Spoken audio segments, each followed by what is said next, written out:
Go yard. I got so much motherfucking design on right now. Break it down, bring it back, make it clap. I got 3 old thoughts, new guap, wear that thing. Bitches on my line, and you know. Assalamualaikum warahmatullahi wabarakatuh. Kami dari tim Balance Universitas Fajar Makassar akan memaparkan analisis kami terkait kasus perusahaan pelayaran armada BUMD ABC. Adapun anggota tim Balance yaitu Rizka Hapsari, Andi Aulia Salsabila, dan Aura Hairunisa. Rumusan masalah pertama, adakah indikasi ketidakwajaran dalam kasus tersebut? Ada. Pengungkapan indikasi ketidakwajaran yang ditimbulkan dari tindak kecurangan tersebut antara lain 1.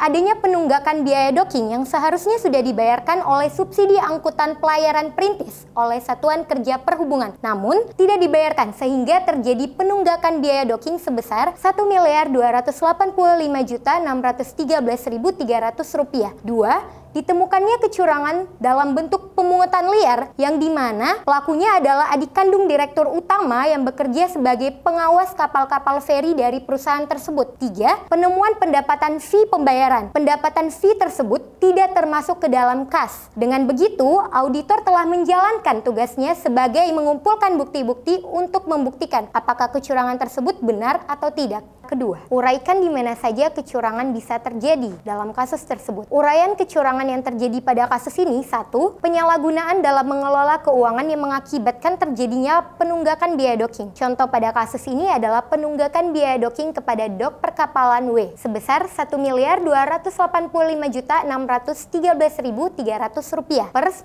Juli. Biaya docking kapal yang merupakan salah satu biaya operasional yang dibiayai oleh subsidi angkutan pelayaran perintis dan telah dibayarkan oleh Satuan Kerja Perhubungan Darat Provinsi ABC Kementerian Perhubungan. 2. Terjadi korupsi. Korupsi terjadi dikarenakan penyalahgunaan kekuasaan untuk keuntungan pribadi dengan melakukan pungutan liar. Contoh pada kasus ini adalah pungli yang dilakukan oleh adik kandung direktur utama bernama Mr. C, yang mana Mr. C merupakan seorang pengawas kapal. Dengan kekuasaan ini, Mr. C meraup keuntungan yaitu dengan cara memintai staf pengawas lapangan pada kapal motor penumpang KMP Tanjung 123 di dermaga 345 untuk menyerahkan setiap trip kapal sebesar Rp500.000 yang jika dikalikan 6 trip per hari berarti 3 juta. 3. Yaitu jelaskan langkah yang harus dilakukan membuktikan kecurangan tersebut. Yang pertama, tahap perencanaan. Perencanaan audit investigatif dilakukan setelah adanya informasi awal. Kemudian, organisasi pengawas membentuk tim audit investigasi. Pelaksanaan audit investigasi harus dilakukan oleh auditor yang kompeten, memiliki integritas serta independensi. Tugas pertama tim tersebut menelaah informasi awal tersebut. Selanjutnya, tahap pelaksanaan. Pada tahap ini, tim harus memperoleh bukti audit yang memperkuat dugaan tindakan pidana korupsi. Bukti diperoleh dengan cara-cara inspeksi, observasi, wawancara, konfirmasi, analisa, pemeriksaan bukti tertulis, perbandingan, rekonsiliasi, penelusuran, perhitungan kembali, penelaahan, review, analitis, dan pemaparan. Dan yang terakhir, tahap pelaporan. Pelaporan hasil audit investigatif harus memenuhi unsur akurat, jelas, berimbang, relevan, dan tepat waktu. Keempat, yaitu sebutkan kerugian atau potensi kerugian yang diderita BUMD dari transaksi tersebut dan siapa yang bertanggung jawab. Kerugian atau potensi kerugian yang diderita BUMD. Yang pertama, tunggakan biaya docking. Tunggakan biaya docking kepada dok perkapalan sebesar Rp1.285.613.300 per 10 Juli. Biaya docking kapal merupakan salah satu biaya operasional yang dibiayai oleh subsidi angkutan pelayaran perintis dan telah dibayarkan oleh sektor perhubungan darat Provinsi ABC Kementerian Perhubungan. Yang kedua, pungutan liar pungli.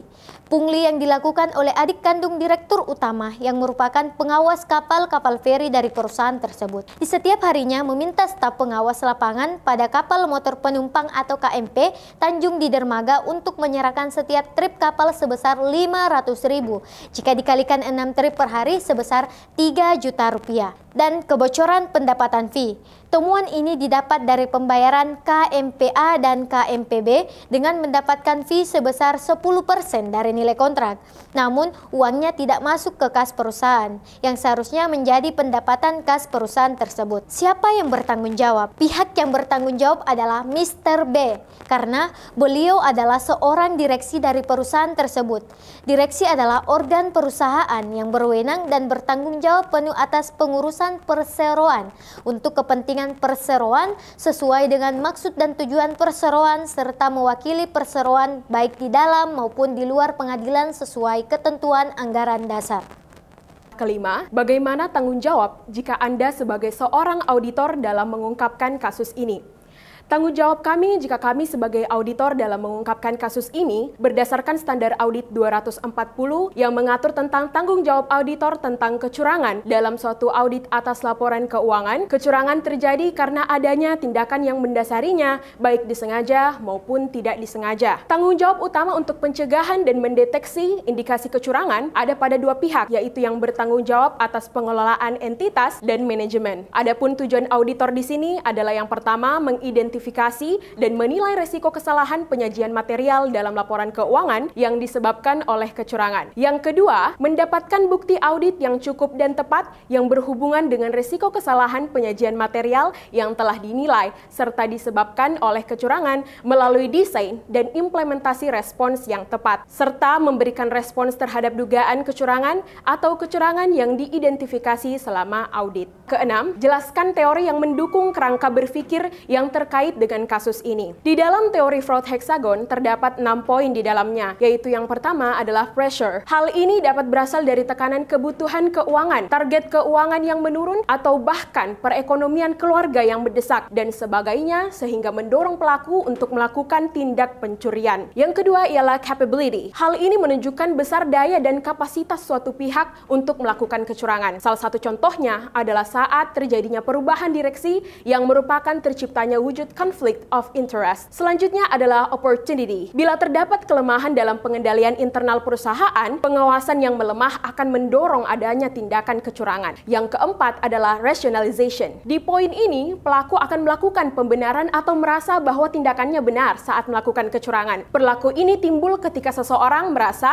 bahwa ia telah berbuat lebih kepada perusahaan. Poin selanjutnya adalah arrogance. Arogansi adalah sikap superioritas yang menyebabkan keserakahan dari orang yang memiliki kepercayaan bahwa pengendalian pihak internal tidak berlaku secara pribadi. Yang terakhir adalah collusion. Menurut Vosinas tahun 2019, kolusi merujuk pada perjanjian yang menipu suatu pihak, di mana pihak yang tertipu sebanyak 2 orang atau lebih untuk satu pihak yang bertujuan untuk mengambil tindakan lain untuk beberapa tujuan kurang baik, seperti menipu pihak ketiga. Lalu selanjutnya adalah teori etika. Di dalam buku The Accountant Handbooks for Fraud and Commercial Crime, ada beberapa persyaratan yang harus dimiliki oleh fraud auditor dan akuntan forensik, yaitu professional skills and attitude serta ethics. Yang terakhir adalah teori kepercayaan. Kepercayaan adalah keyakinan individu terhadap kebaikan individu atau kelompok dalam melaksanakan tugas demi kepentingan bersama. Kepercayaan merupakan hal yang menyangkut masalah mental yang didasarkan oleh situasi seseorang dan konteks sosialnya.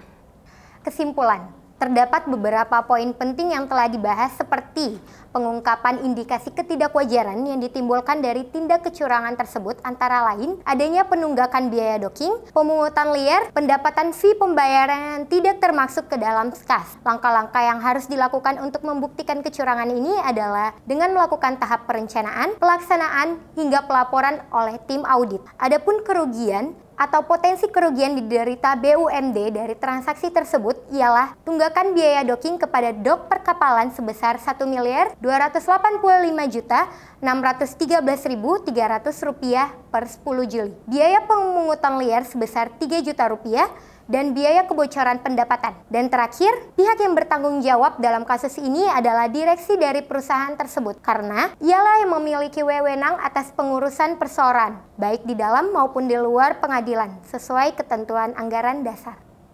Saran kami untuk kasus ini, publik berhak mendapatkan informasi dan kebenaran terkait kasus ini sesegera mungkin. Saran kami untuk kedepannya, pengawasan terhadap segala arus kas yang terjadi perlu dioptimalkan, mengkaji ulang aturan yang berlaku di perusahaan tersebut, serta memberikan transparansi atas laporan keuangan dan juga sanksinya, sehingga meminimalisir terjadinya fraud yang tentunya tanpa mengenal jabatan tiap individu. Itulah pemaparan analisis dari tim kami. Sekian dan terima kasih. Wassalamualaikum warahmatullahi wabarakatuh.